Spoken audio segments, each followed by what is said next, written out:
All right, 6 p.m. on March 18th, and the city council work session will now come to order. Please rise and join me in the Pledge of Allegiance.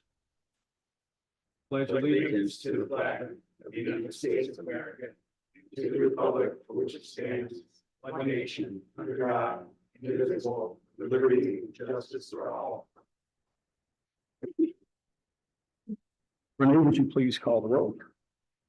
Councilmember Frank Bankert. Present. Councilmember Lloyd Roberts. Here. Councilmember Kim Shaw Elliott. Present.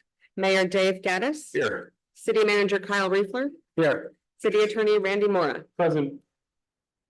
Thank you, Renee. All right, we'll get right to it. This is a code review, chapter 94. City Manager Reefler, would you like to take it away? Thank you, Mayor. I'm going to pass it along to Louis Serna. This is the chapter 94 zoning chapter. It's a rather large chapter that covers a lot of the rest of the code of ordinances. So we figured that addressing the different points of this chapter will help us down the road to get things arranged as we go through the remainder. So, Louis. Yes, good evening, everyone. Chapter 94 zoning is a long chapter. There's a lot to it. I think we'll do this like we did the last one. If that's the way you want to go through this, we'll just go through the sections. And we've been taking a lot of notes, and I'd be glad to answer any of your questions. The first article is Article 1 in general, and this does include the definitions and the sections that are on the screen before you. Including landscape requirements. Be glad to answer any of your questions on this or take any of your comments. Okay, are you asking us to comment on the table of contents? Well, if you've gone through what's in the section, I can walk you through through some of this and give you, our observations. If you like. I just wasn't sure if you had a chance to go through. But yeah, I can go through that. No, it's fine. I wasn't sure what you were asking us, what the question was. Let me address the council right quick. Did everyone have the opportunity to go through all of chapter 94? Okay. Yes. And did you pull out some items that you thought were important that you would like to change? All right. Is that kind of what you're looking for? I think so. That's sort of what the way it worked out at the previous workshop, and I think it worked out well. And you don't want to hear me read all of this, I hope so. Nope, it's not necessary.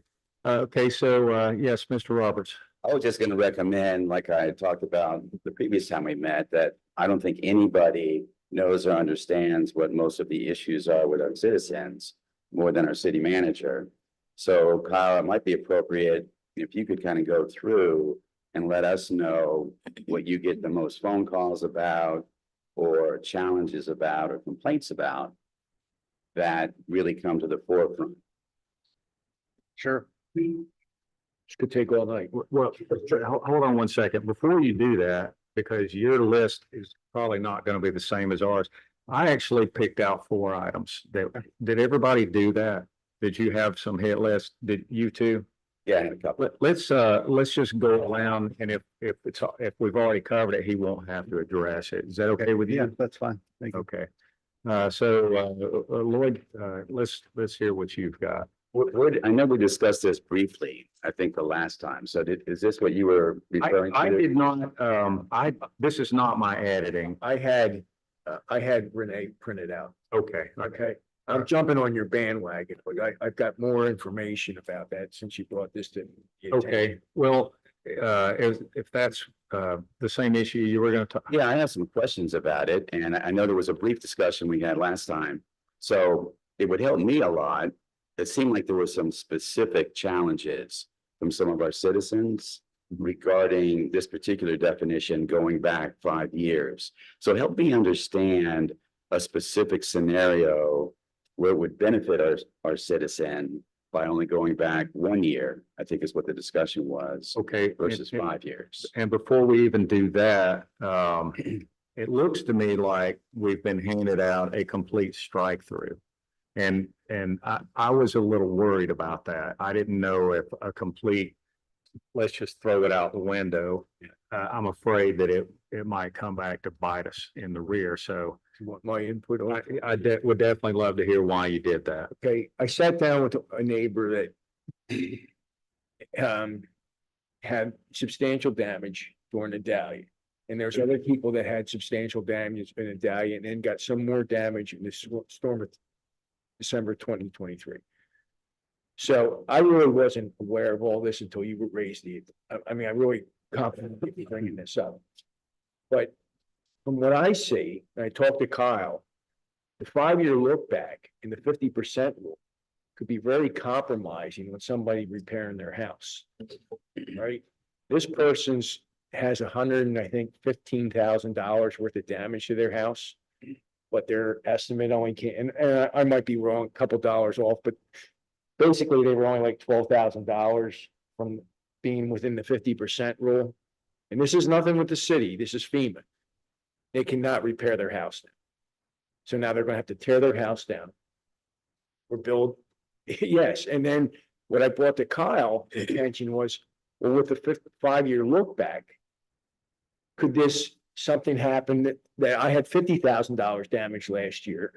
A storm season's coming up and I get another $100,000 damage this year. Do I have to tear my house down?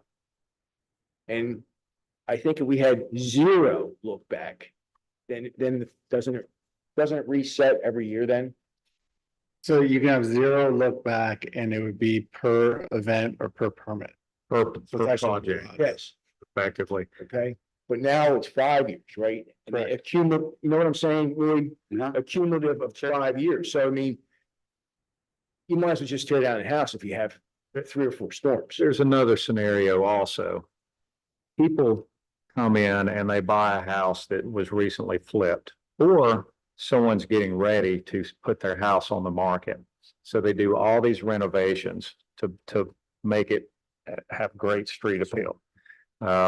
They come in, they buy this home with expectations of they're actually going to do more with it. Well, they can't do anything with it immediately. They're stuck. They can't do any permitted projects because the person before that dumped a bunch of money into it before they sold it to bring it up to where it's worth more. And So the first owner, did they actually, they couldn't have exceeded the 50%, right? So they had to apply for a permit with Pinellas County. But it's still taxed on to the new owner. No, I get that, right? So they put a permit in to the county and the county does these calculations and says, okay, you're under 50%. So we're gonna allow you. actually stops with the city manager. City of Bel Air Beach does Yeah. the floodplain calculations. Okay, They assist, who is this? The county? the county, they'll assist. They have their own program that they're responsible for, but Right. they do cross-check ours, which helps.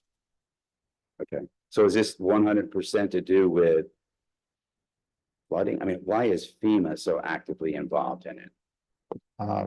I can just offer a little bit of perspective here. What's going on is there are federal floodplain regulations that state if you, the famed 50% rule, as it's referred to, is if you conduct improvements or repairs in excess of 50, meeting or exceeding 50% of the structure's value, then you have to bring your structure up to modern floodplain regulations for compliance purposes.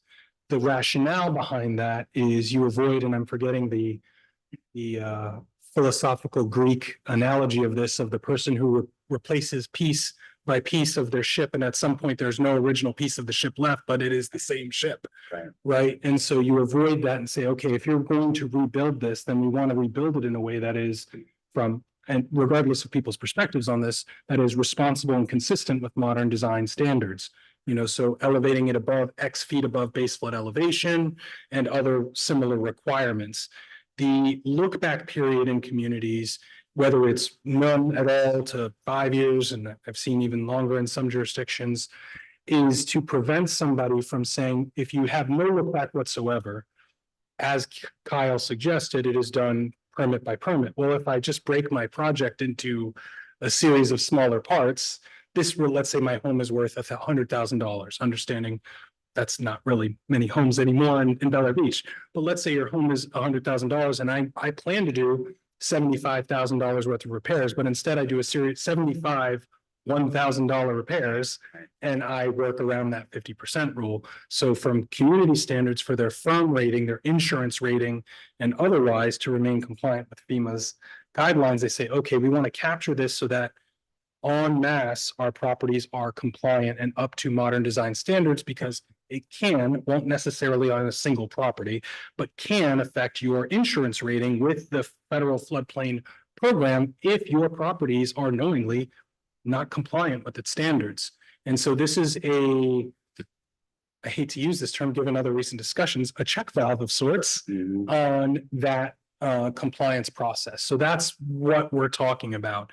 And there are guidelines that FEMA provides on determining what is the property value, which improvements do you count? And that's what Kyle's saying. He reviews with the assistance of county and at times state personnel to say, hey, I'm a little unclear because he doesn't administer this on a day-to-day at the same level. And so he relies on the resources, but ultimately those determinations at first blush are made at the local level. So that's what we're talking about. Perfect. And so when you try to understand why have a look back period at all, that's the why at all, whether it's none, 6 months, 1 year, 5 years, that's ultimately your decisions as policymakers. I'm not aware, and Kyle in his previous research, I believe, has stated that he's not aware of any absolute requirement that you have a look back period. But again, it's generally to facilitate your transition towards compliance and modernity, if you will. So what would be a potential risk if we got rid of the 5-year look back and had none? And so all of a sudden we were spending a lot of money in these homes. What's the potential risk to the city? If you have none whatsoever, you run the risk of people, and I don't mean this derisively, playing a little more fast and loose Right. and saying, well, no one will ever reach the 50% threshold because they'll just phase their project in a way to ever avoid being there. If you have that 50% rule, you capture whether it's, hey, I just moved into a remodel. I'm now stuck with the fact that they've already done $95,000 worth of improvements on this $200,000 house. So I'm limited to 5 and wait a year and then I can do it. Right. But those are the sorts of concerns. And again, I'm not opining on what you should have, just that's how it works. And coming from the building trade and working in different states that have prevailing wage, minimum wage laws, a lot of cities and states have a minimum of $100,000. Anything over, they have to have a prevailing wage tacked onto it. So a lot of these municipalities will do a lot of these projects, 75, 95,000, rather than doing a 500,000 or $5 million job. So what I'm saying is, yes, we are giving the residents the opportunity to spruce up their homes, in the 50% mark by piecemealing it. But every time they submit a permit, we get a tax. Their taxes generally go up, and we get a benefit out of it. And Dave, I commend you again. Like, what you're talking about aesthetics, like somebody sells a house. I'm talking about somebody getting wiped out. Well, yeah, I get that. And Yeah. I know that there are some provisions in our code that deal specifically with emergencies. Can you kind of elaborate on that, Kyle? Is this relating to the 50% rule or? I'm not sure. I've focused on 94, but I thought that there was another section that had a slightly different set of rules for Catastrophe. The for floodplain, catastrophes. yeah, the floodplain management, and the way that I read it is the 5-year look back applies to the improvement side of things, but when you look at the definition, I don't know which is the chapter. The other thing is Kyle's like the hall monitor here. He gets it dumped on because he's enforcing the law, and people start hating him because they're saying, oh, you're screwing me over, but he's not. He's just, Well, while it's terrible for the position that Kyle is in to have to be the no guy. Yeah, In because Chapter 74 that's our floodplain management chapter, and that's based on a model that was provided by FEMA. And if you go to our substantial damage.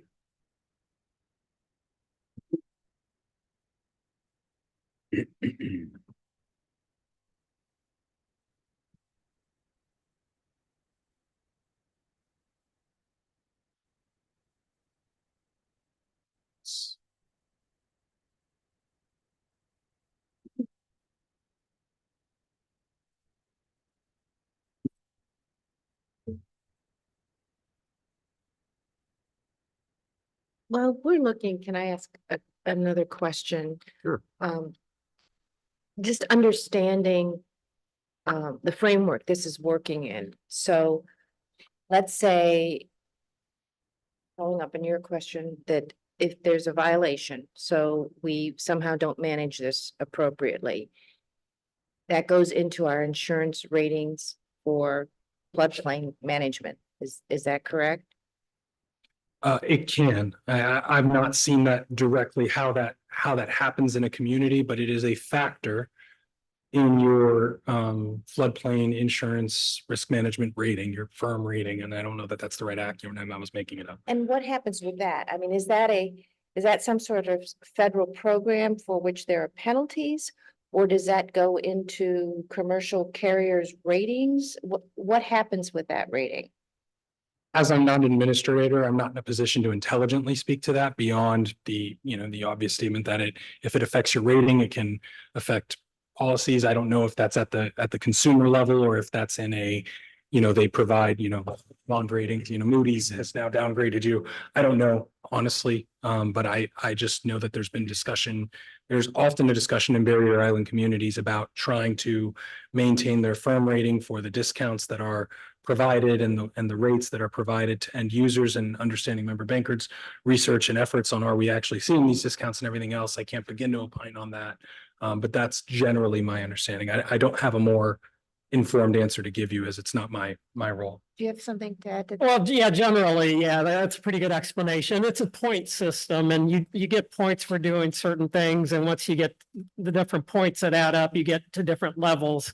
And the better the rating, the better the insurance rates are for a community. So the communities really fight to keep those ratings in order to get the better rates for the residents on flood insurance. Okay, so FEMA comes up with these ratings in part to implement national policy regarding our floodplains.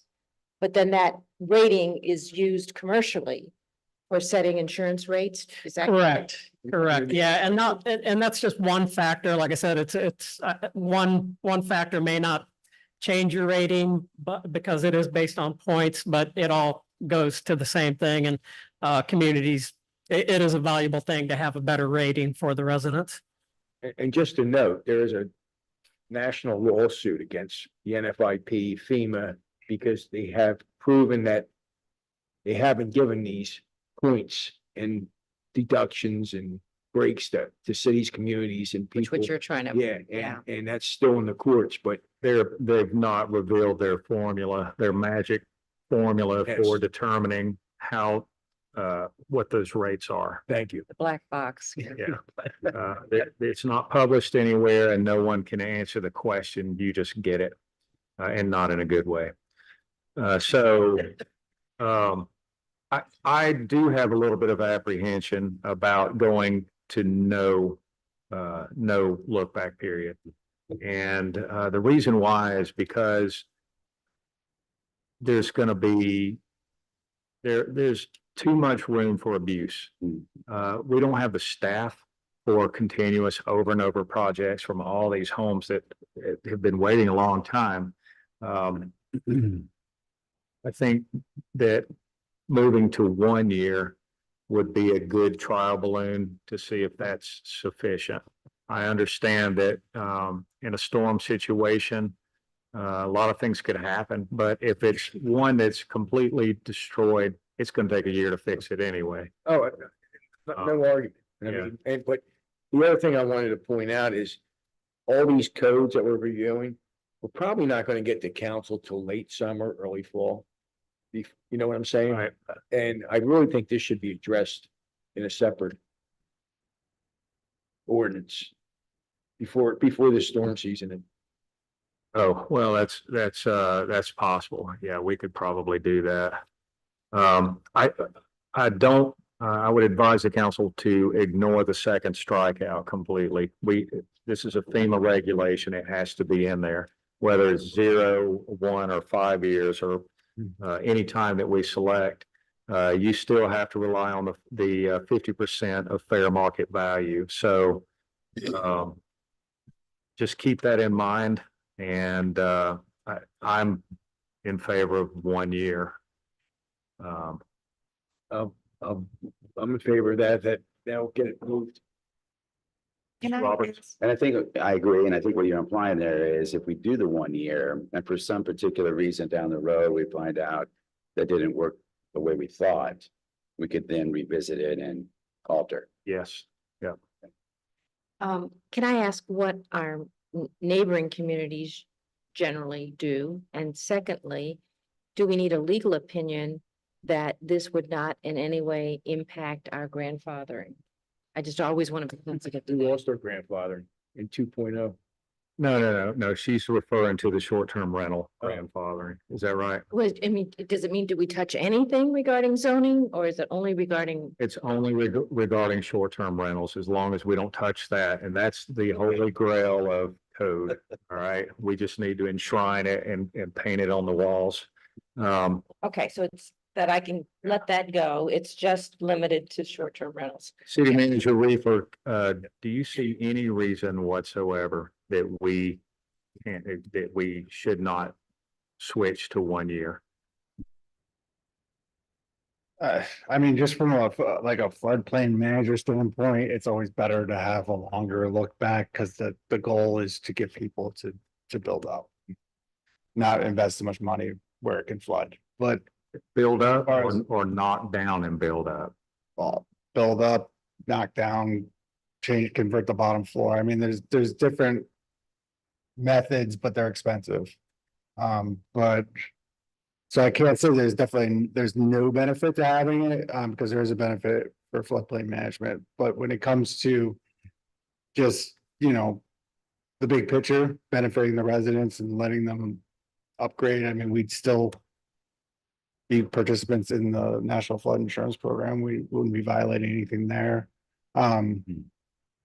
Like I said, I look back and we were not scored for the credit. The credit that we earn for the 5-year look back is not very significant. It wouldn't affect us in any way. And what do you think the impact will be on you and your staff with the additional permits?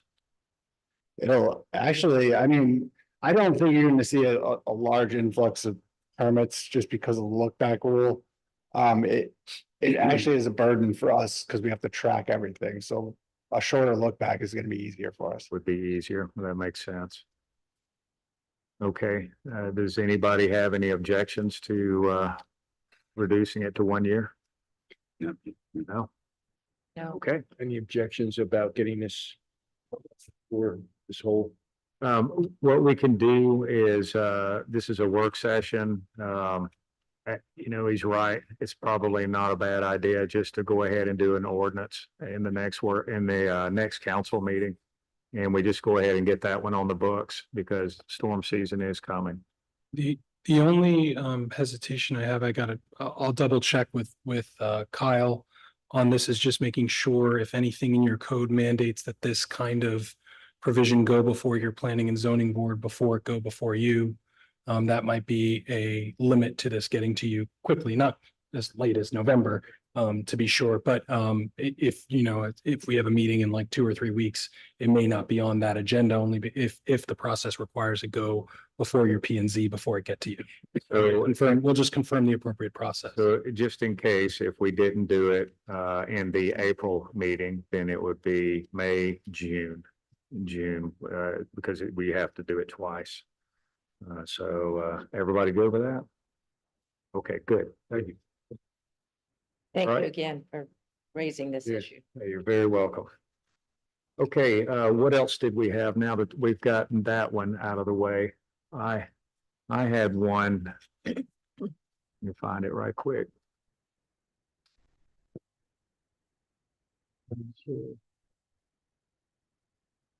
I think these were some that we already discussed, 94.6 landscaping, mulch. Talked about mulch and the damage that it creates whenever we, have torrential downpours and flooding and things like that.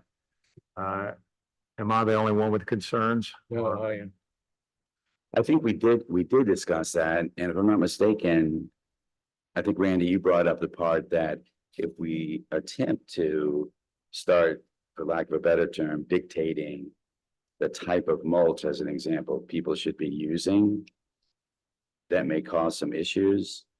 In as much as I've opined on it on the past, my advice was simply that as you don't presently regulate the substrate that is used, doing so now could be perceived as a more burdensome or restrictive land development regulation within Senate Bill 250. But more broadly, as part of this discussion, the general understanding of this process is most of what we're discussing here will not be brought to you for passage until after that period in Senate Bill 250 lapses in October Right. of 23, of 24. To my knowledge, and I've been asking planning officials, I was just on a call with some planning officials on Friday on another matter and asked if they were aware of anything in this current session that extended that. Nobody's aware of it. We're continuing to look to make sure there's, these things get hidden in fun little places. But absent some kind of extension of that moratorium, we'll be able to do so come the fourth quarter of the year. So nothing would prevent you, generally speaking, from moving forward with that. Of course, we will have to figure out how we want to administer that. If you've got dozens of properties that already have that, obviously that would be a non-conforming something. So we would have to talk about that, but it's not something you're just altogether prohibited from regulating. It's a time limitation on when you can begin. The problem with it is, it gets into the storm sewers and, it goes into the bay, it goes in, everywhere, and it's got that, depending on what color it is, a lot of it has that dye in it. So it's an ecology issue, it's a safety issue. I've seen it completely cover a neighbor's yard. Yeah. I've seen it completely cover the boat ramp. I've seen it completely clog drains. Yep. It's a mess. It's useful. I get it. It's useful and it's something that many people rely on, and it's cheap compared to just about everything else. But is this something that we should seriously consider doing away with or putting a regulation on it? And then you have to think about, everyone already has it. Well, are they allowed to replenish it as it deteriorates, or is that it? And how do you police it? Punishing it would be tough to police. It'd be kind of having to make a transition. I think would be easier from code enforcement. I think people would be getting more in there, and it'd be hard to tell. Something that we might think about with issues such as this is rather than having more laws, maybe we can initiate more communication and education. I think most people want to be good conservationists, but they just don't know what to do. Like, I'd never even thought about that. The fact that there was dye in mulch. Never thought about it. So maybe we could use a committee somewhere or start launching some better educational material and publish it, get it out to the community. Well, in the words of the former city manager, who was my neighbor, when I was putting down the mulch in my yard, he says, that stuff floats. And I said, I never thought of that, and it did. And he says, that's why we use shells and rocks. And as far as making more laws, it would be less code. than what we have now. Right now, there's 3 paragraphs that cover this, and you could sum it up with 1 sentence. If you, but you could also actually put in there why it's, it's because of the flooding issues and the mess it makes and clogging but I don't know. I And- mean, My only advice on this, and this is not intended to sway the conversation, but to inform it, my only advice on this, and I'm gonna repeat this in each of these discussions, is the reminder of concerns about enforceability from your staff side, Mhm. and also whether in fact you wish for this to be enforced. Because understand at some point, somebody's going to come up to you and say, Mayor, can you believe I got cited $125 because I put mulch in my front yard? What's this about? I thought this was free Florida and da, da, da, da, da, da, da. And as long as it's a value of this community and you can stand by that and say, well, it is, but this is the reason, and we think it's good policy, whatever, that's fine. But just be prepared to stand by and behind whatever you enact. So you're not putting your staff in the position of, well, I was informed, well, we never thought you were gonna cite anybody. We just wanted to kind of send the message. Well, if we want to send the message on things, and I'm not saying this is that, but if it is, then opportunities like education are usually a better way than, $110 or $125 fine because, somebody was gardening on a Saturday, if that's your concern. well, So just, I'm just, again, I don't have an opinion on it. I just want to make sure we're clear on that as we go through and change things. well, here's where I'm at right now. It does create a problem. And right here in our code, we're giving them instructions on what they're supposed to do with it, which means we're inviting people in our code. If we're all about education and you don't want them to do it, then I would recommend removing it completely.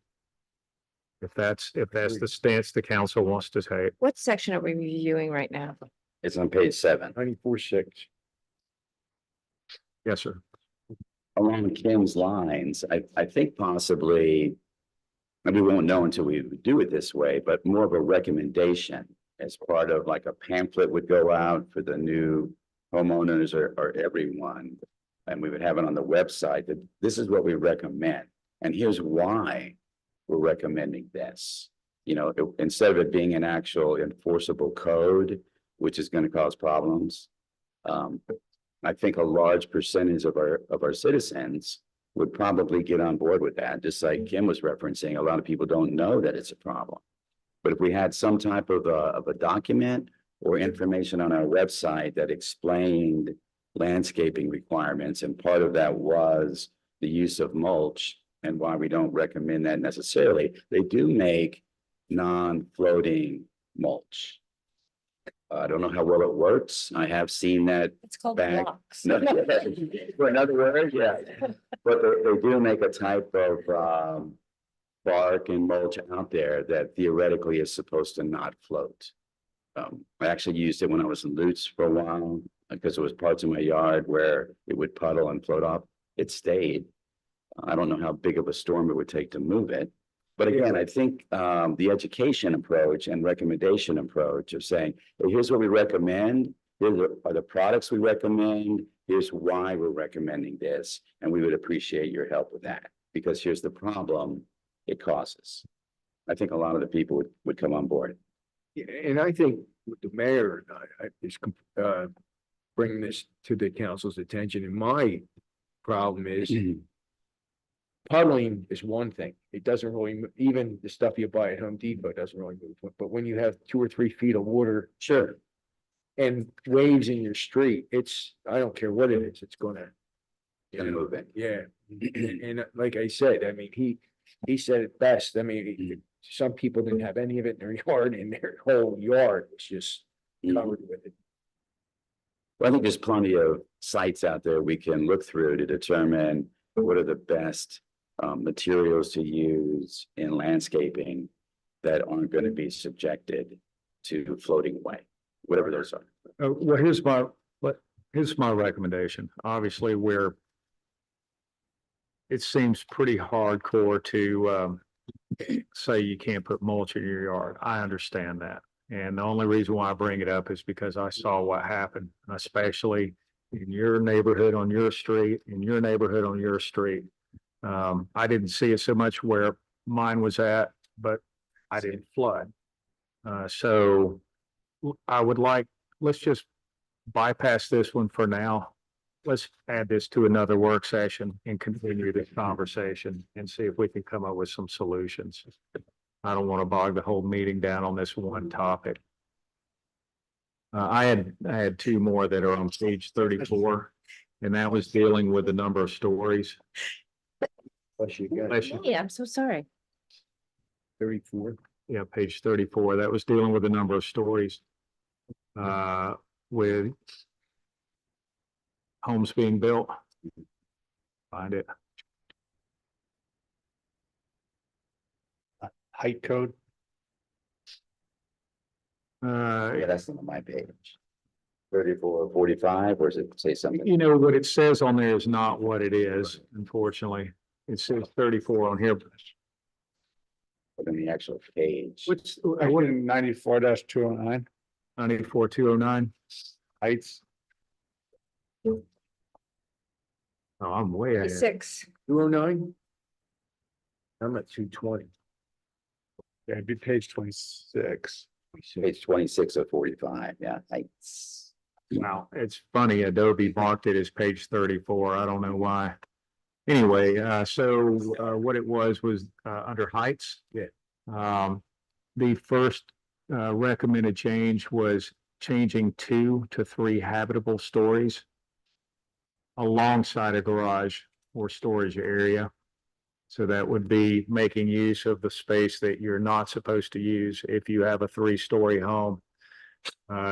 Then right behind that is or you add insert 2 over a garage or storage area.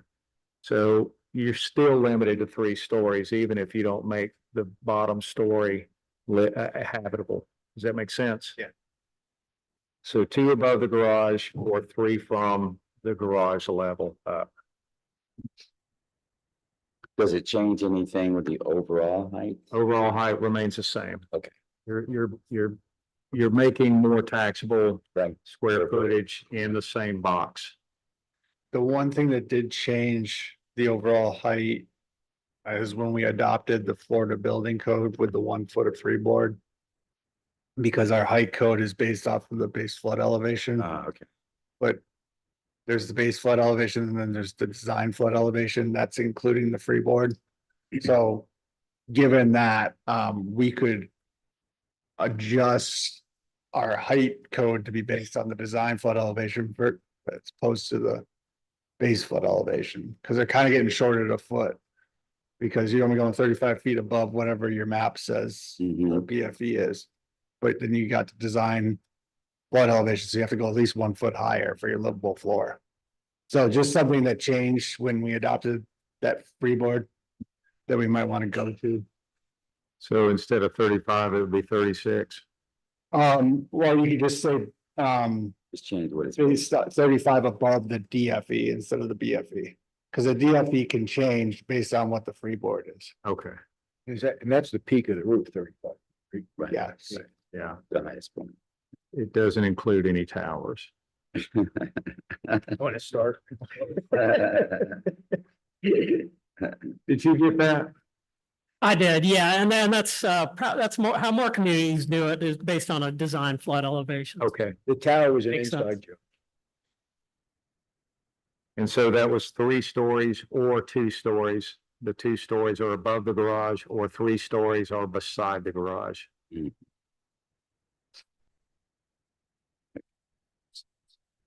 And so an example of the 2 stories would be where you're in a lower elevation and you could go 2 stories above your garage. That was all I had. How about you, Lloyd? Well, the artificial turf synthetic grass, because I just had run across that.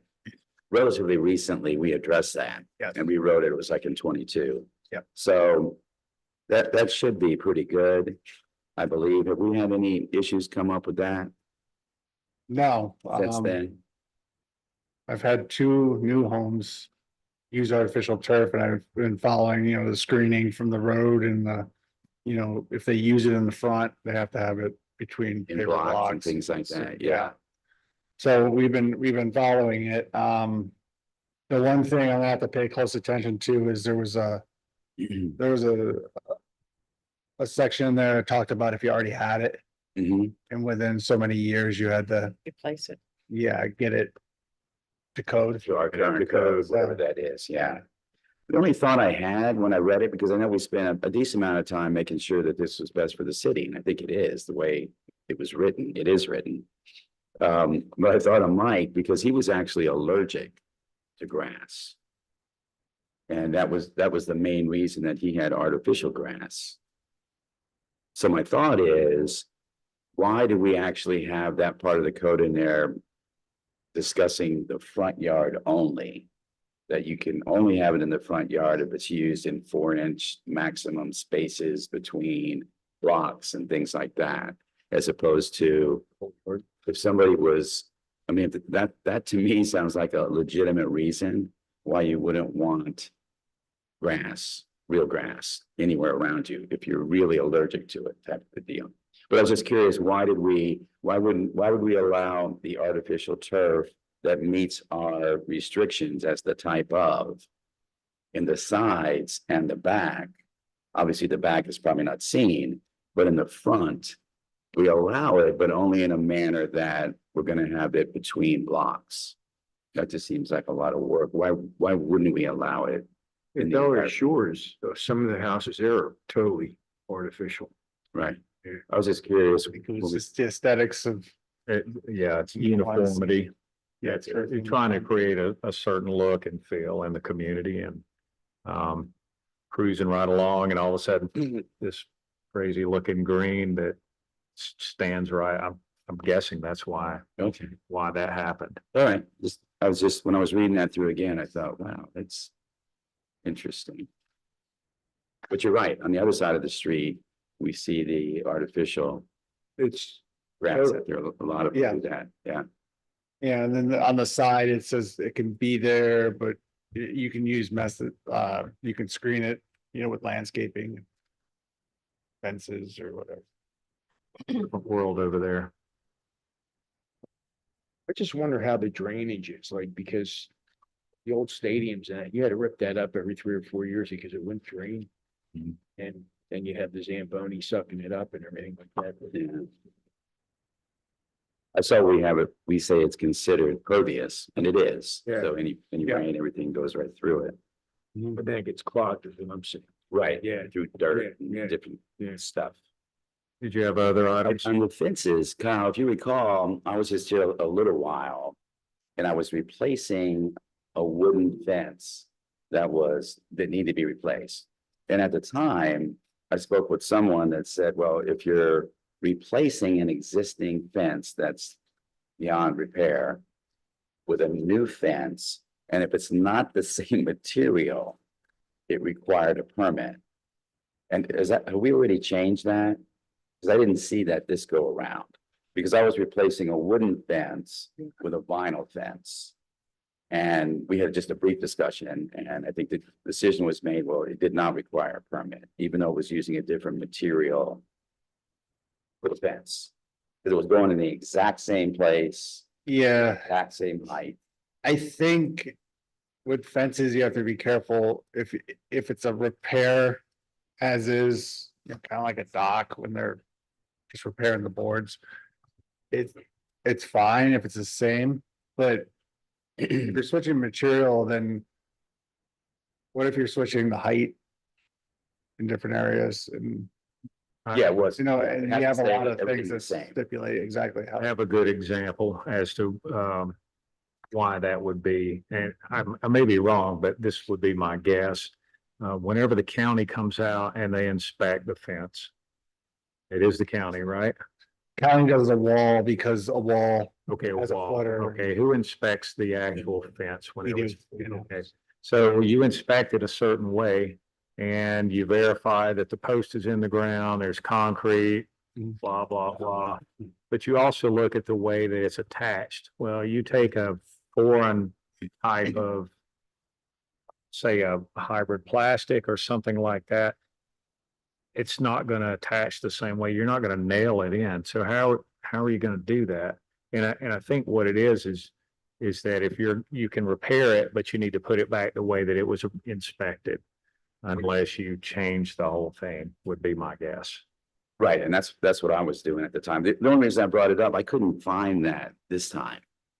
And you had shown me before, when I was talking to you about replacing the fence, that there was information that stipulated Yeah, there was. if you're using a different material, if you're replacing an entire fence and it was made of wood and you're tearing the wood down and putting up a different product, that would require a permit.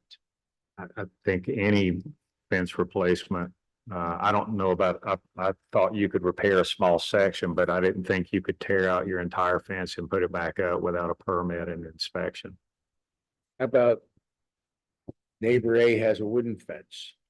He doesn't want to take it down, so neighbor B Put something right next to it. nylon fence, you need a permit, right? Yep. Yeah.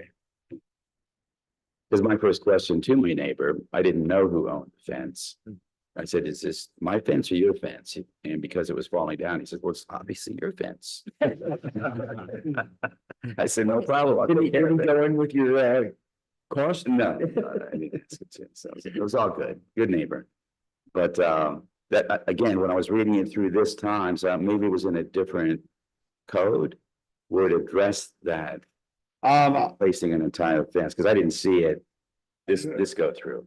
It's not a big deal. I was just I wondering. know it discusses the exact materials you can use. One thing, well, I always advise people when they're replacing a fence or changing things around, you really should have it surveyed. Or at least have the fence company locate the monuments for the property, because Right. you'd be surprised what you think is yours is not yours at all. Right, If you don't have a survey for the house, you shouldn't be on someone else's property putting a new fence up.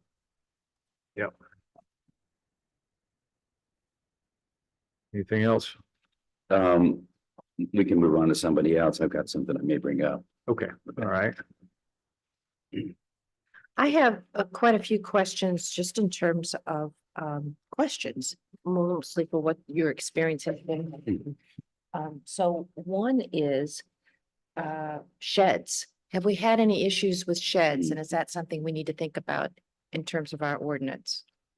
That's 110.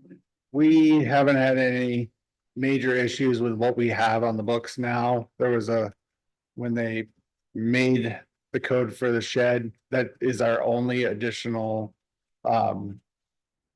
structure that you're allowed on your property as far as like an accessory building is the shed, and it's got very defined rules on size, height, wind rating.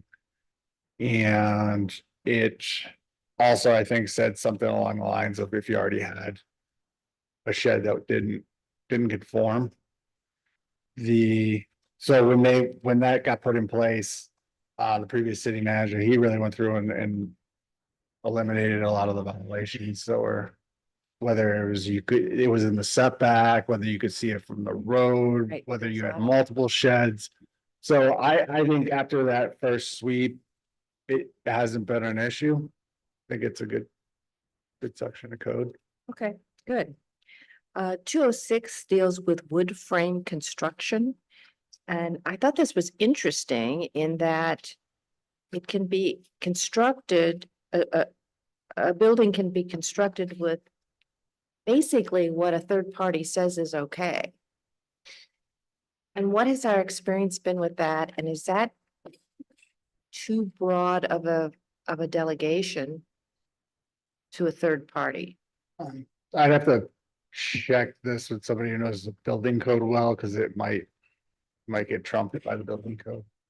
Okay, because it says it says that you can use wood so long as it's of the type that a structural engineer or a licensed architect says is okay. So I'm sure somebody that wants something questionable can do some shopping among architects and structural engineers and find an opinion that suits them. Is that okay, or have we had any problems, or? We haven't had any problems. Usually, especially with the engineers, like the structural engineers, if they're licensed, if they're willing to sign off, it's on them. Right, earth berms are prohibited. I was just wondering why. Right. Pardon? Where you at? That was in a definition and it is on page 37. Item 21, earth berms are not permitted. Just wondering why. Some people use that as a landscaping technique. I have a little hillock with. But is that what we're talking about? Some sort of little hillock with a tree on it and some plantings or? What's meant Yeah. here? Don't know why, or how long that's been there. Louis, can you shed anything on that? What's the section number? It is, 21, page 37. yeah, it's under 251. Sub 21, I think my page numbers are different, but it's 37, page 37.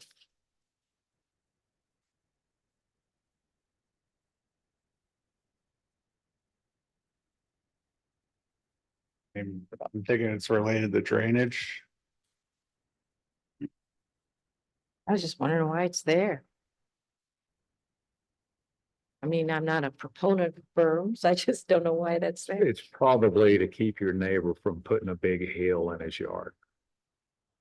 That would be my guess. Wow, okay. Well, if it's not been a problem, I guess. Doesn't come up. Um. Is there anything in our code which would address landscaping of the type that we see occasionally where people kind of put in a desert landscape? You know, they basically get rid of all, yeah. Hero landscape. Yeah, do we care about that? And is that, We have several of them around town. do we like them? Do we not? Is that an issue? It's a reduction in water usage. Swiftmud likes it. Swiftmud likes it a lot. Yeah. The only problem we have Geoscaping. is at one point they were installing the asphalt underneath the rock. Oh, no. Keep the weeds from growing. That'd be no. Yeah. I would so think that's a it's- maintenance issue too, that the weeds start coming up and you might, I mean, it looks like everybody's stay doing it on it. well now, but Yeah, because even if you do put a barrier for weeds, eventually you're gonna get enough organic material in there, it's gonna grow weeds. and then you start putting more chemicals on, which is not good. Anybody have any thoughts about that? No, it's hard to stick a flag into them. Oh, yeah. Yeah, I brought my hammer and screwdriver. yeah. I haven't heard any complaints. Section 255. We have a requirement that if a project exceeds $20,000, you have to get an appraisal. What's been our experience? I personally would either be fine with getting rid of that, because we're tracking this anyways, and the way it's worded is, it says, you know, you're required to get an appraisal. Now, if you have property that's, the structure is worth a lot of money, and you are trying to do something minimal to it, like add, like replace some windows or something, and you just decide you want to use what the property appraiser has for the FEMA 50% value. I think that's very reasonable. As opposed to, you know, you're trying to do, you know, doing window replacement, most window jobs now are over $20,000, and to have to like go and get an appraisal on top of it. it's Exactly. How old is this language? Pretty old, Yeah. early 90s. It's 94. 94. Oh, just being the devil's advocate, how would you track what the value of the upgrade is? We track it because you have to write the value of the permit as it comes through. So we typically use 20,000 as a marker. To look into the history some more. But when it comes to getting an appraisal, just. that's a burden to the residents.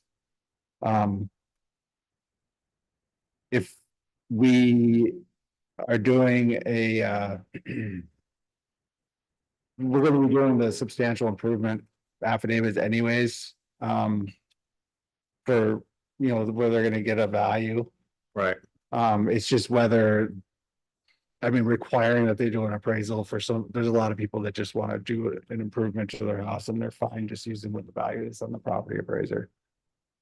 So, Trying to figure out how the county is going to establish a taxable value for an upgrade. And it sounds like that's what this is in here for, is so that they can establish that, but are they not doing that now? I don't believe so, because we're just using appraisals as an option, because if you use what the property appraiser says for their value, you're not gonna get as much as you would from an independent appraisal. Mhm. So we allow it because gives them a little bit more to work with. So you're asking, would they use that actual number as a tool to add to the appraisal value for the county? I don't think they do that. They're pulling those numbers from somewhere, Yeah. because you see there's a value on every project that's done. On the permits side of things, Whenever I look at I go to the property appraisal. and they show everything that's It been added shows over time. all the things that have been done, and there's a cash value out to the side. They're using it. Correct. That's probably what this is talking about. Randy, can you add anything to this? No, ma'am, I cannot. I think that's the property appraiser calculations for, so like the work is permitted and they're tracking the value of the permit at the very bottom.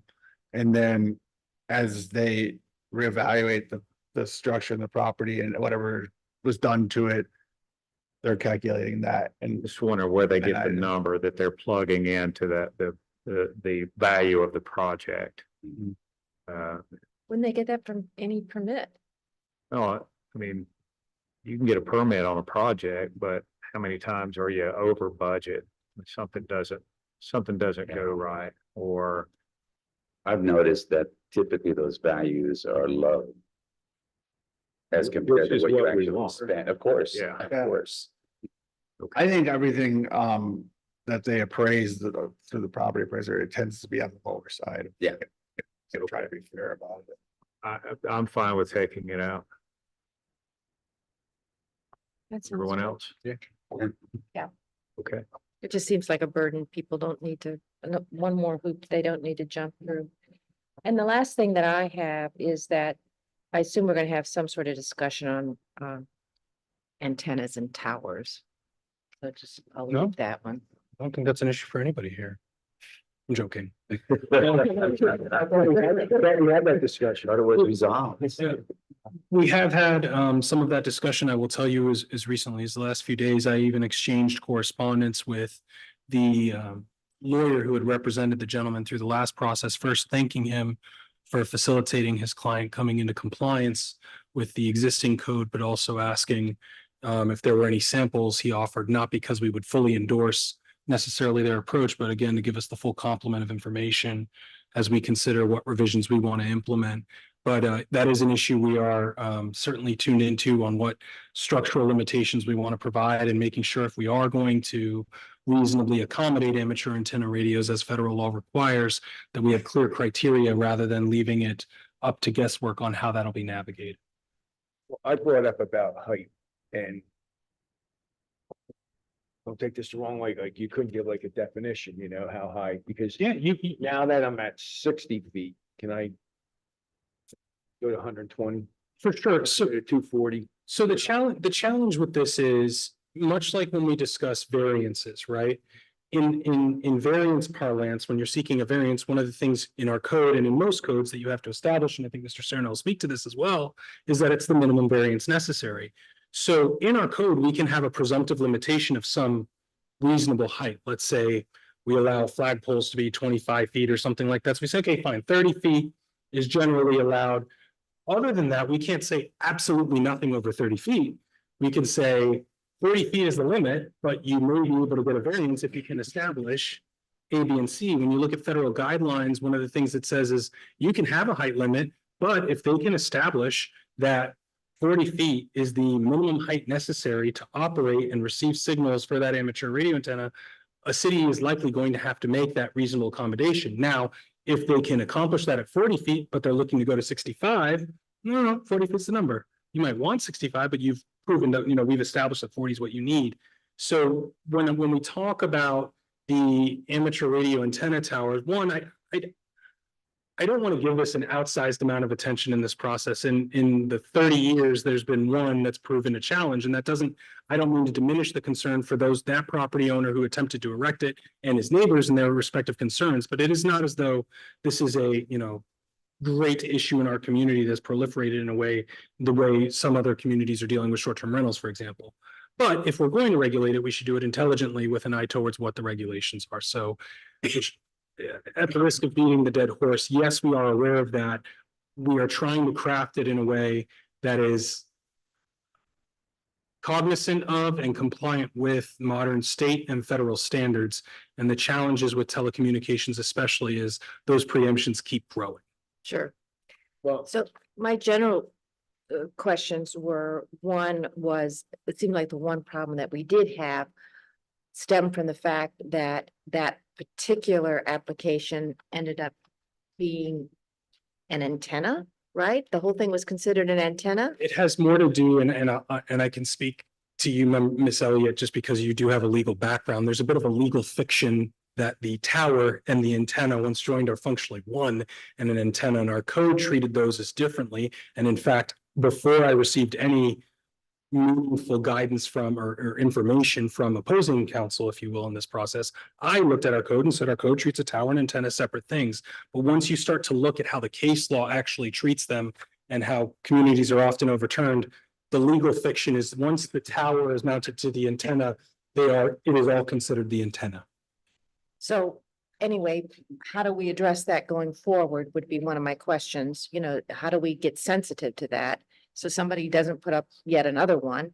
And the other observation I had is, are there any prohibitions of leasing that space or that capability? So let's say someone has erected a large antenna and is using it for their ham radio operation, but they start putting microwaves on it and selling it to the, a satellite company or something. Is there anything that would prohibit a commercial use of it? Yes, so Well, I think at the point that you put a commercial use, then you immediately remove it from the scope of being an amateur radio antenna. I can think of other situations that I'd rather not provide a roadmap to in this context that I'd be happy to discuss with you privately that we may not be able to necessarily prevent or limit. But generally speaking, it would have to remain an amateur radio antenna tower within FCC guidelines. And one of those is that it is not used for commercial purposes. So if you start leasing the real estate that is the antenna itself to say, oh, now you can put a satellite dish on here and and Time Warner can do this and all that, then I think we would have an argument that it's no longer an amateur radio antenna tower, or at least exclusively being used in a way that's consistent with those regulations. We can certainly, if we're going to get into that level of proactive regulation, we can, say that it shall be limited to the amateur and not provide, vertical access. Once we start drafting language, we can definitely be sensitive to that. Yeah, that would be my thought. Here's my problem. 20 minutes ago, we were talking about the height of a house, 35 feet. Yes, sir. So why can't I build my house 60 feet if we're allowing the antennas? Because there's not federal regulations preempting our regulation of the issue. I mean, it's as simple as we are in the hierarchy of government authorities, we are baby brother.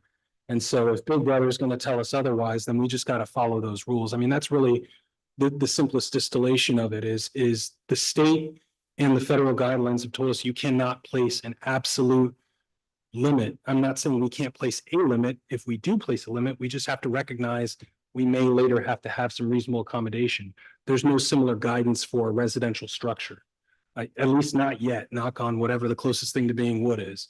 But It's a mess. So, I guess to put an end to this portion of the conversation, Lewis is gonna fix it and I'll just pass. if it over. anything, our code is more restrictive in this particular case than it should be. Is that right? Or is it that our code works just fine, but he's going to shore it up a little bit so that we better understand what we're up against? My honest assessment is your code can use improvement. There were a lot of ambiguities in this process the fact that we had to search code to determine, is this a structure? Is it within a setback? Are there site limit? Like, we should be able to better define that, and it be presented. One of the delays in the permitting process was trying to tell the applicant what this is and is not within our code. I think we can improve our code, and in improving our code, bring it more into compliance with the modern parlance and regulations. And we probably would have been able to do that sooner had a certain individual actually applied for a permit.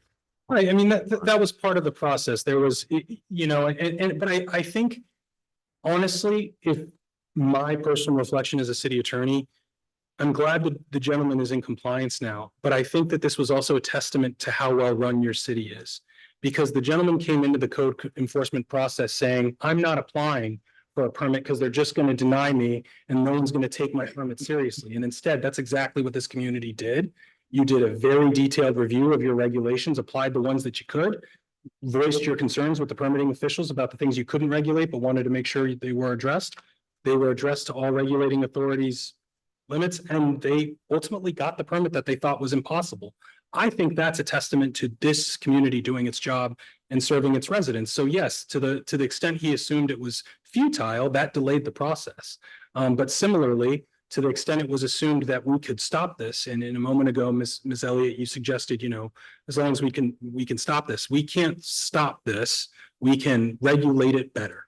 But I cannot promise you that even after we amend our code, if somebody comes with an application, that they will not be able to regulate an amateur radio antenna, because the law strongly favors the ability to do that.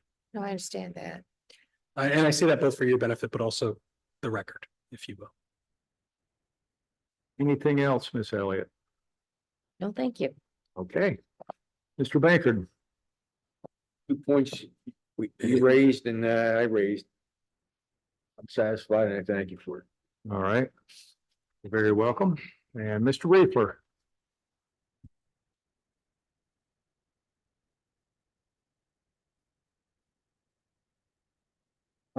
Some of the things I just brought up with Louis was non-structural fill, maybe have some guidelines on that. Say that one more time, please. Non-structural fill, Okay. where people are bringing in, or they're putting their seawall caps and then they're filling up their yards. And causing a big difference between their neighbor's yard and their yard, and using the kind of wall that's not meant to be a retaining wall as a retaining wall in some situations. So that's something I wanted to look into. I wanted to look into flag poles, because we don't anywhere in the code really define where a flagpole can be. Flagpole. Yeah. We had some of it in the sign, but I think this also crosses over into the zoning because it's the placement of where it is.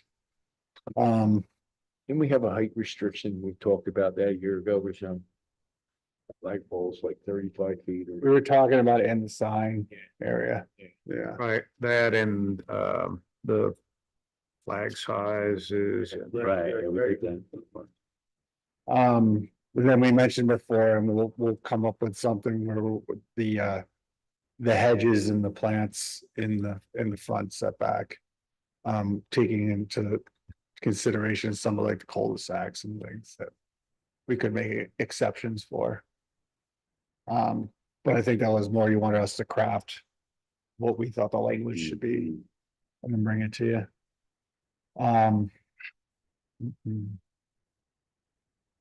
I think it would be in this section, but maybe some basic guidelines of holiday decorations. And not trying to create a whole bunch of rules, but maybe having some rules. They have to be down within 3 months of the holiday. Or maybe height, because we did recently have a Talking about the giant balloons, large one. Yeah. the giant balloons. Yeah, Okay. I mean, I don't think it was a danger to anyone, but people may not want something that big next to them. All or just during a certain time span after. Whenever it's bigger than the house is, it really was. I mean, I don't know where you're talking. it I've was, seen some in multiple towns where, I mean, people drive for miles just to see them. I got a neighbor, I take my hat off to him. He decorates his whole yard up Yeah. with some inflatable. I mean, nothing's big. And right after Christmas, they're down. I mean, right after Christmas. that's a good thing right there.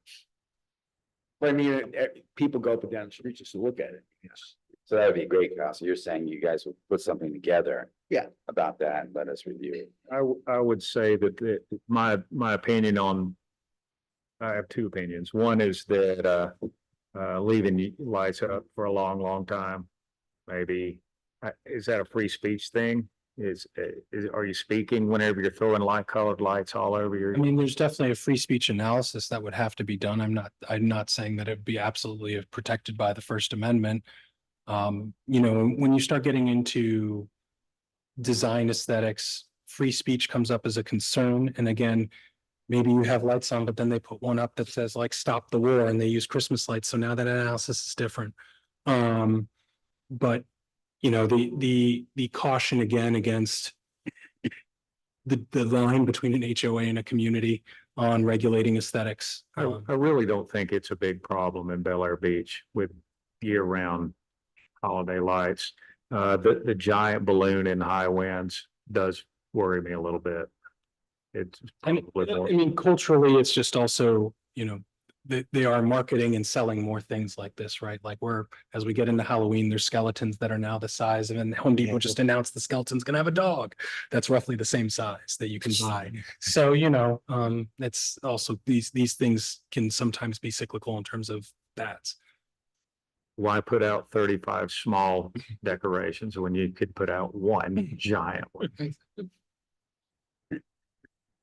Anything else? There was a couple things I brought up with the floor area ratio that we're gonna look into, just defining that, cause when you're building like over a garage storage area and you're building 2 stories above, the way it's defined right now in the code is saying that you'd have to count the garage storage area and your floor area ratio, but that can't be so, because it would severely limit you on how big. So we're looking into that to come up with a better definition.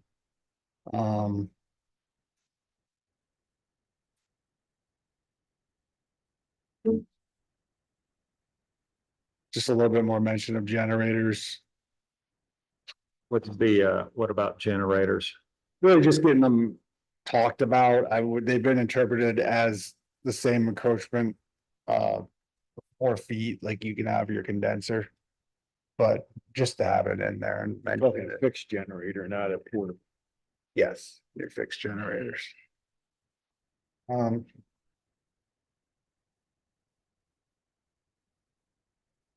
I mentioned before, I wanted to look into, I don't know if this can be done. In any specific way, but where we have side setback with exemptions or exceptions in Bellevue Estate Island, if there's something we can do with making it possibly more reasonable for someone to be able to put a dock in.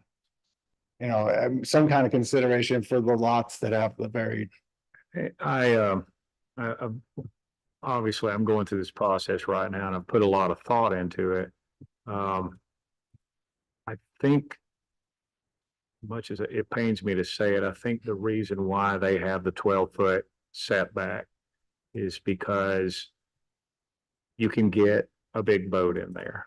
And what if your neighbor wants a big boat too, and it's less than 24 feet? Well, now you may be creating conflict. Now, you want to reduce it. I'm all for it because I'll never own a boat that size, but I'm just saying, that may be why it's 12 feet. Right. Anyone have thoughts on that? Really. Speaking of big boats, we've had, I think the largest I've seen since I've been here is a 65-footer. For our marina, That, off of, one of the water lots. okay, But there was no code violation. There were some neighbors that were concerned because they couldn't see anything out the back. But there wasn't an actual code violation or any kind of navigable violation of the waterway. So I don't know if that's something we would want to think about. A maximum Yeah, length?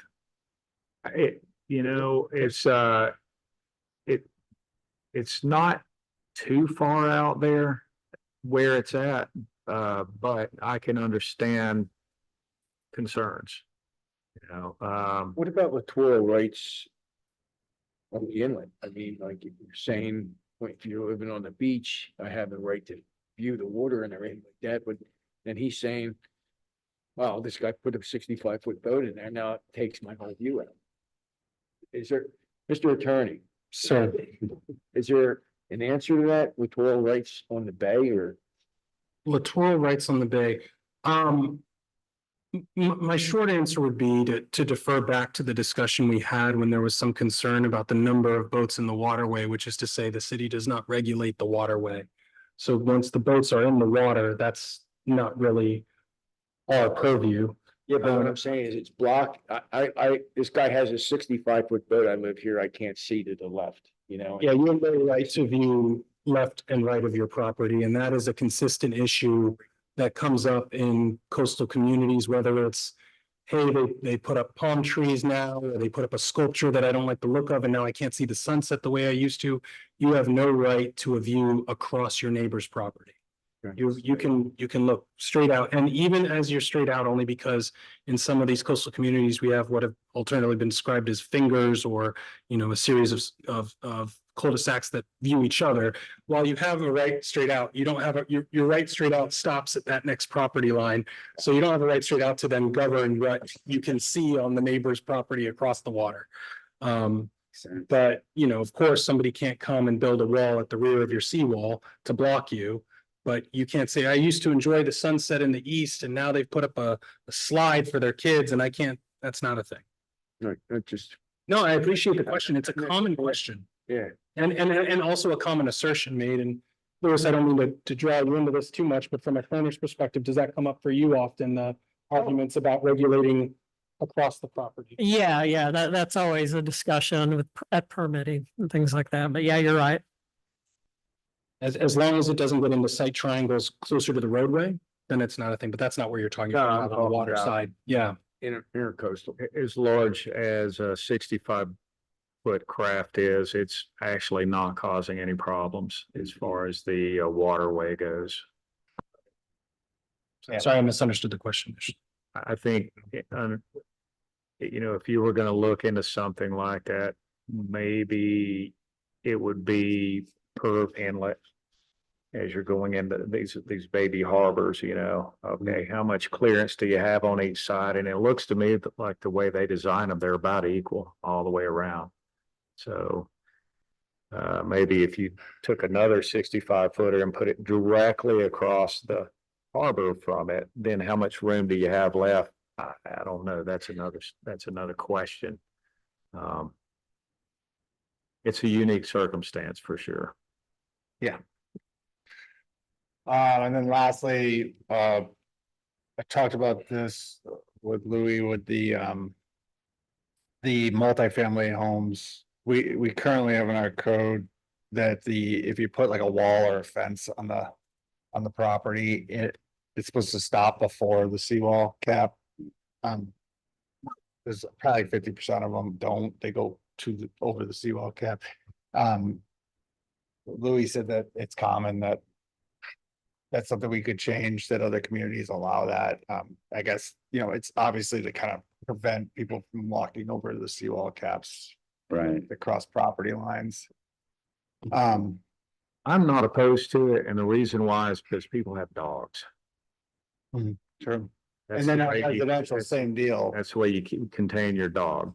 Yep, currently, we define the property line, the rear property line as the inside edge of the seawall. But I'd like to look into making an exception, because people have done it. Allowing the fence or wall to extend, um. Just to make it, Just to keep people from crossing over, and yeah, and that's it. make it, allowed in our code, so it doesn't become an issue. Because right now it says you're supposed to stop at the inside. If you were to break it all down. Right. You'd have to be a violation.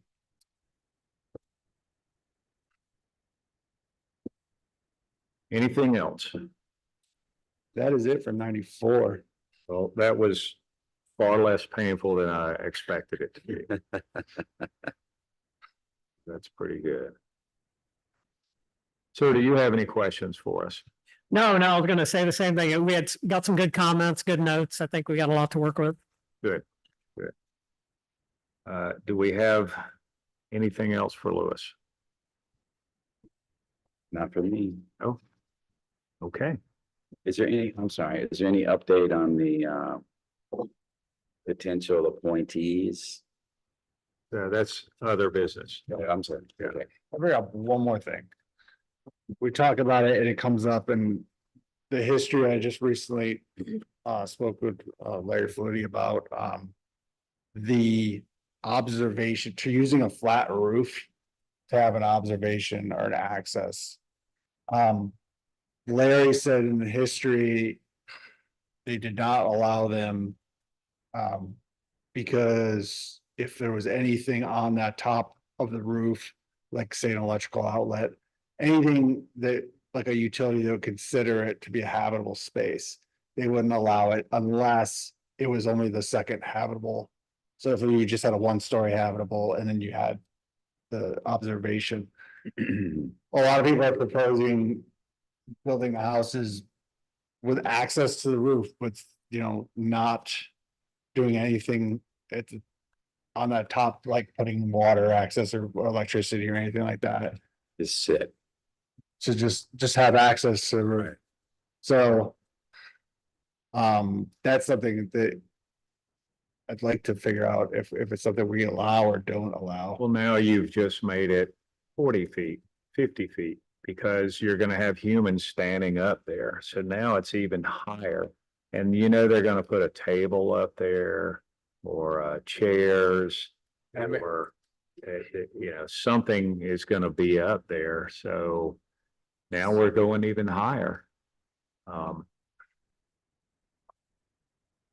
Do we address even though we don't make roofs that are flat, they still slant some way, but do we address that anywhere in our code, in our building code? We don't have anything against the flat roof. Okay. Yeah, it's just, there's nothing that says it really addresses having like that observation Mhm. point. But in the past, they have said no because someone, you could tell from the plan, somebody was trying to run like, I have a bar up there. Sure. You know. Band, party. But if they just have like parapets and access, I don't know if it's something we want to. I don't know. It's not been a problem. I don't know if we would be creating a problem by setting regulations.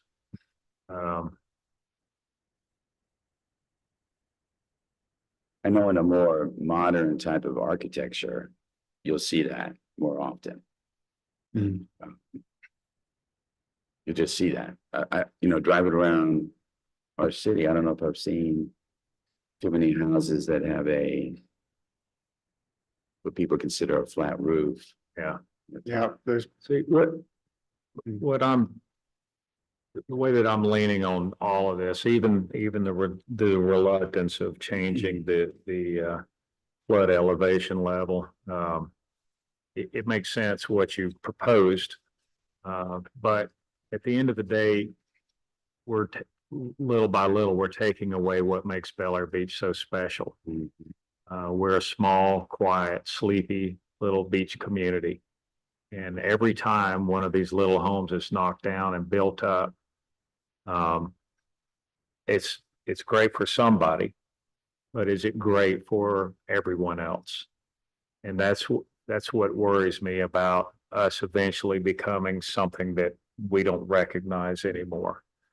So I will always lean towards anything that puts a cap on how high we can go and what you can do with it once you build it that high. So I would discourage everyone from being pro rooftop bar. Well, that's why at 94 too, I think really needs to be addressed, because if we don't do something, we're gonna lose that, Golden Girls mentality, the little homes, the ranch homes that this community really is based on. Yeah. Yeah. And like you said, we will end up with monstrosities, and they'll benefit the homeowner at first, but it's just gonna ruin Bel Air Beach's Right. unique, Well, so- I'm having trouble even understanding this from a safety standpoint, because if it's a flat roof, and as you've mentioned, it's gonna be sloped in some fashion just because it has to drain, so are you building something on top of it? And then is there a railing? And then once you get into I mean, people aren't just gonna sit on a roof. It's just, Yeah, it has to there's have some sort railing. of structure around where they're sitting. We don't have a minimum, like half to 12-inch pitch or anything like that. We don't have any minimums.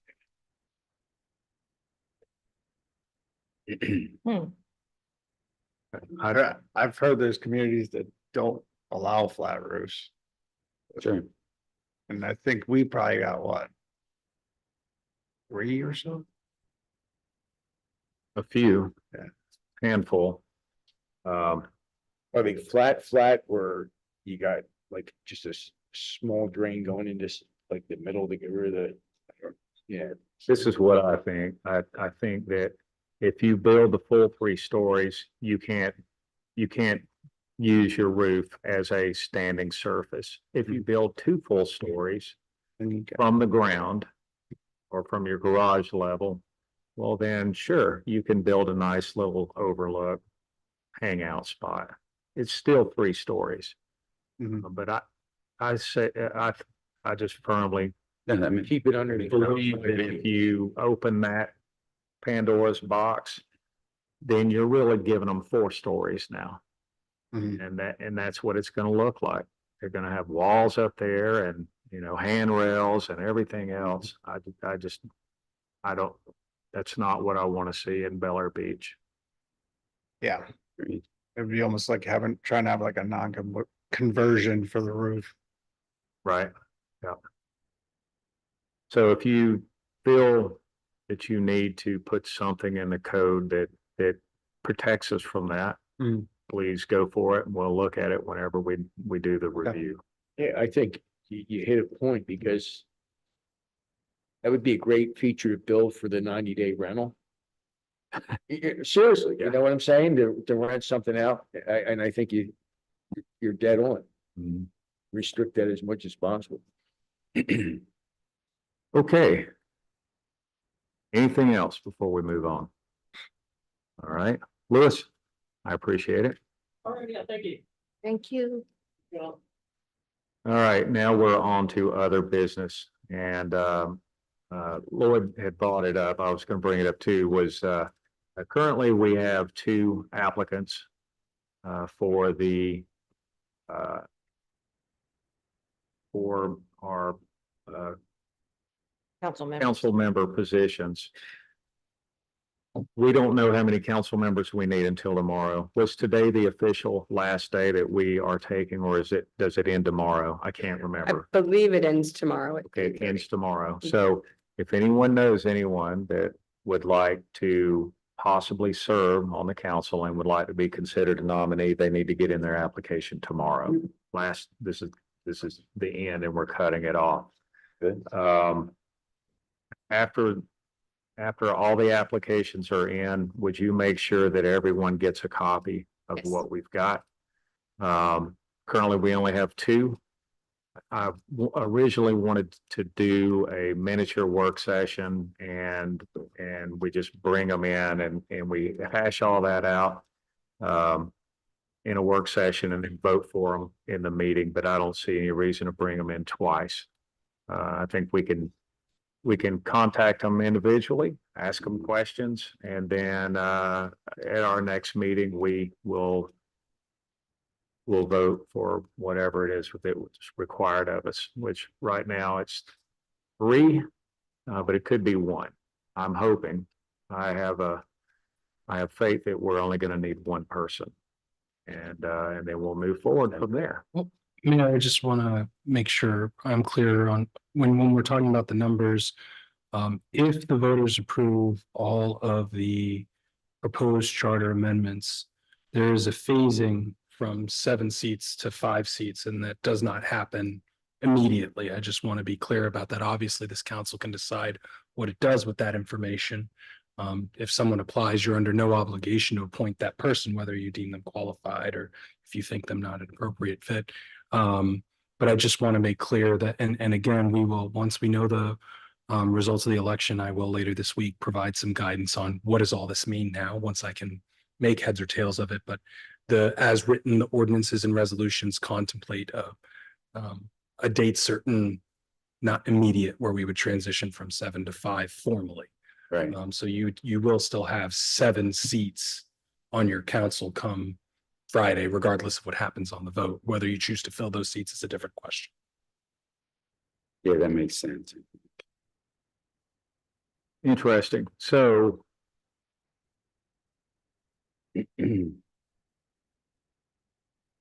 okay, I'm a little confused, Okay. but that's all right. That's Yeah, all right. I think I can even succinctly address this because I'm also eager to adjourn if there's no other business, but the way that it was done was you're switching to, let's say everything is approved. Right.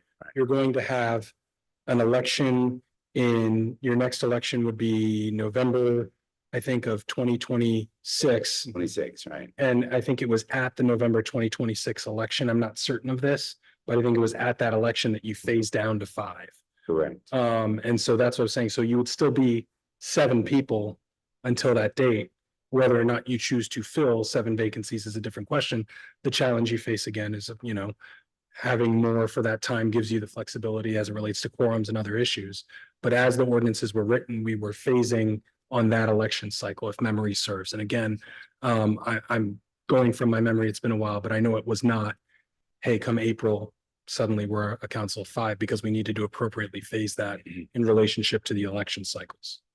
So is it possible for the council to only nominate 1 and bring in 1? You could decide to appoint none, neither of them. You could fill 0, you could fill 1, you could fill all of them. That's ultimately your purview as the charter tasks you with filling vacancies. And I've been part of commissions where they've said, no, I don't want, they've had 10 applicants and said, I don't want any of them. That's ultimately your purview. And whatever, obviously different choices have different consequences in terms of how you operate, but ultimately it is your call on who is and is not appointed. Mr. Roberts. So the way I understand it then, so November of 26, had we been a full council, the seats that would have come up then would be the mayor's seat, my seat, whoever is in Jody's seat, because I've kind of lost track of Same. I'm in, and whoever's in Mike's seat. Wouldn't that have come up in 2025? Well, it Would have. if all of them get approved. it's What gonna I'm saying is, can you do that?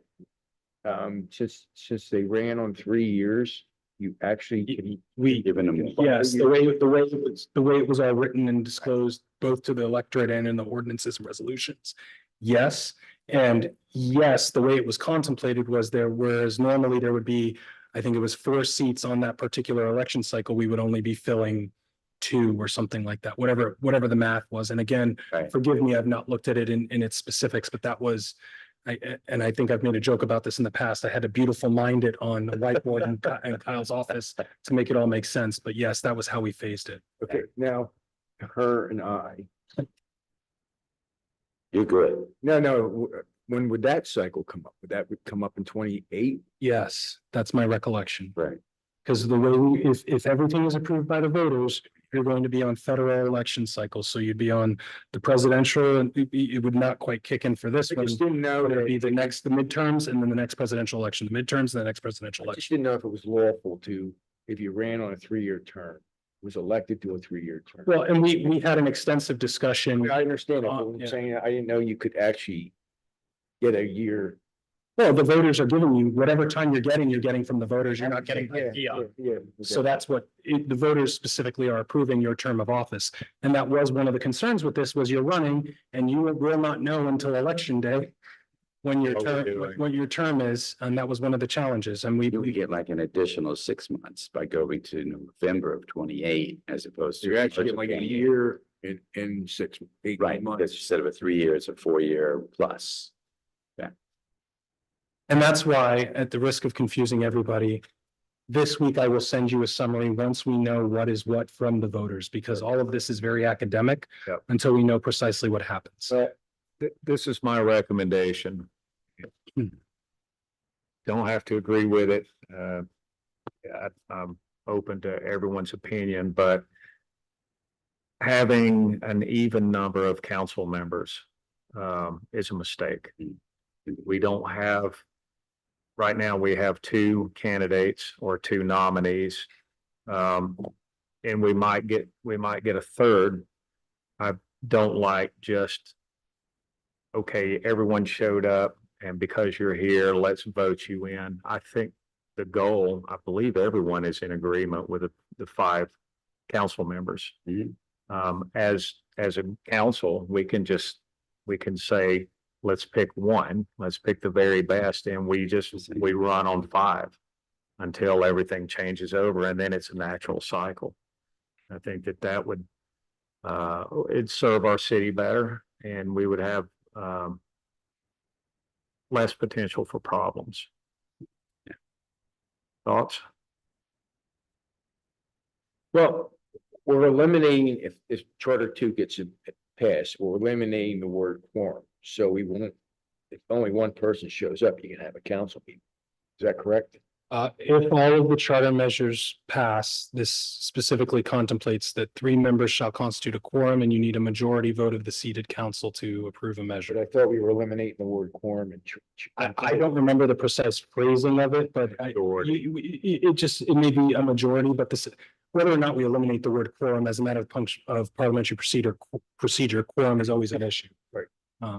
Yeah, Well- I've got the ballot if that So helps. quorum is 3 of 5. Yeah, but if you eliminate the word and only one shows up or 2 show up, I then appreciate it. It's just Yeah. because the ballot language is less than what the ballot language is 75 words, the resolution has all the actual. What is It says all gonna the be actual- key, though, I believe, with regards to whose seat it is, based on when that seat comes up for an election.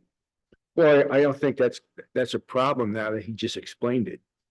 Well, He I don't just think it'll be a told problem. you you're 27-7. No, 6. I'm Six, sorry, six. I'm sorry, Yeah. X, yeah. And then there's gotta be, there would theoretically, if we had the full 7, there would be 2 other seats that would come up in 26 as well. Jody and Mike's. Now Jody and Mike's seats are tied to other people. I've lost track. My concern is as we continue this dialogue, not only will we serve to confuse ourselves, agree. but the electorate. Ultimately, it's your discussion, but I think how we proceed to fill and do anything would probably be best served once Yeah, once we know how it works. Yeah, we're Welcome. Okay, well, we'll continue this conversation later then. Any other general business? No? Would anyone like to go home? Motion. Do I have a second? Second. All in favor? Aye. Any opposed? All right. Great job, everyone. Excellent, yes. That wasn't as hard as. No, it wasn't as bad. I like the way that we're, that we're, Oh, thank you. I like the way that we're handling this.